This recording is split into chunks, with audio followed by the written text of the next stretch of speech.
বিস্তীর্ণ এই মাঠে একসময় ফলতো সোনার ফসল, কিন্তু এখন দেখলে মনে হয় যেন কোনো বালুকাময় মরুভূমি। এটি কোনো প্রাকৃতিক দুর্যোগের সৃষ্টি হয়নি, বালু দস্যুদের থাবায় কৃষকের সবুজে মোড়া স্বপ্নভূমি পরিণত হয়েছে মরুভূমিতে। বালু সিন্ডিকেটের কারণে দিনের পর দিন বালু রাখায় এখানে ফলে না আর সোনার ফসল। বালির নিচে চাপা পড়ে আছে চাষির অতীত আর বর্তমানের হাহাকার। গাছের জমিনও গলা উঁচার ধান হয়েছে, কিন্তু আমরা জমিনও তো এই ধানটা ওই লইলে, কিন্তু তারা এই বালু থইয়া এই জমিন নষ্ট করছে, আমরা রিজিকের উপর আঘাত করছে। নদী বাঁচানোর মহৎ উদ্দেশ্য নিয়ে শুরু হয়েছিল ব্রহ্মপুত্র খনন, তবে বাস্তবে সেটি হয়েছে শক্তিশালী বালু সিন্ডিকেটের অবৈধ বাণিজ্যের লাইসেন্স। স্যান্ডেলিনা সো, রূপচর্চায় আভিজাত্য। ড্রেজার দিয়ে কেবল নদ থেকেই নয়, তীরবর্তী অসহায় কৃষকদের ফসলি জমি থেকেও জোরপূর্বক কেটে নেওয়া হচ্ছে মাটি। আরেকবার এতে বালু তুলে নিছে, তারা যেটুকু বালু তুলছে এটুকুই নিয়ে গেছে। মনে কোনো 5 ফুট গভীর করছে বুঝুন করে আবার বালু নিতেছে। তো আমরা মানে সম্পদ আমরা শেষ, আমরা জীবতলে কি খাই বুঝুন, আমরা খুব বিপদ আছি। কইলে করে পুলিশ আনে, এই করে সেই করে বুঝুন, আমরা জমি দেবেন বলে তো বিস্কানি নিচ্ছে ভাবে। এই জবরদখলের ফলে শত শত একর আবাদি জমি আজ বিরান ভূমিতে পরিণত হওয়ার আশঙ্কায়। ভুক্তভোগী কৃষকরা প্রতিবাদ জানালে তাদের ভাগ্যে জুটছে হুমকি আর হয়রানি। তখন বিঘা প্রতি 5,000-6,000 টাকা দিব কইছে, ঠিক আছে, তখন টেহাও দেয় নাই।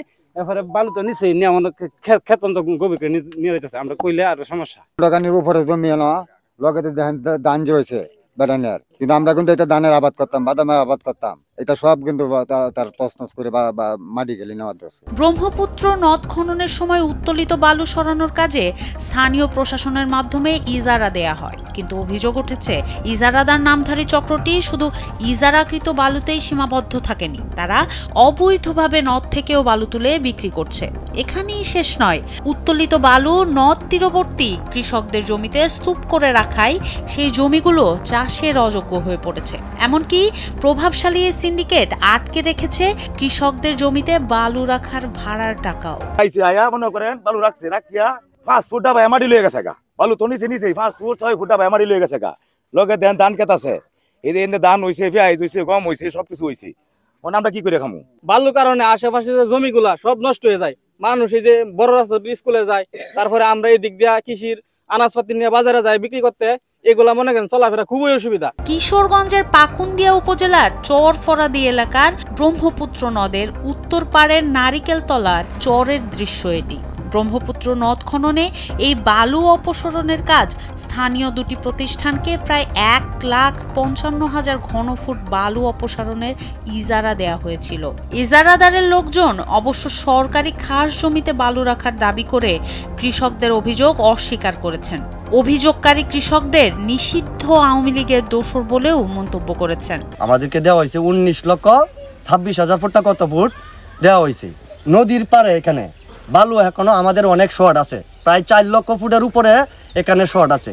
এখন এখানে আওয়ামী লীগের দুষ্কৃতিকারীরা বলতেছে তাদের জমি আছে, কিন্তু জমি যাদের আছে এটা তো সরকারি খাট জায়গায় বালুটা তোলা হয়েছে। কয়জন শরিক আছে সবাই মিললে এটা নেওয়া হয়েছে। প্রশাসনের কাছে অভিযোগ দিয়েও প্রতিকার মিলছে না কৃষকদের। তবে পাকুন্দিয়া উপজেলা নির্বাহী কর্মকর্তা মোহাম্মদ বিল্লাল হোসেন অভিযোগ পাওয়ার কথা স্বীকার করে জানিয়েছেন, কৃষকের জমি নষ্ট করার অভিযোগ তদন্ত করে জড়িতদের বিরুদ্ধে ব্যবস্থা নেওয়া হবে।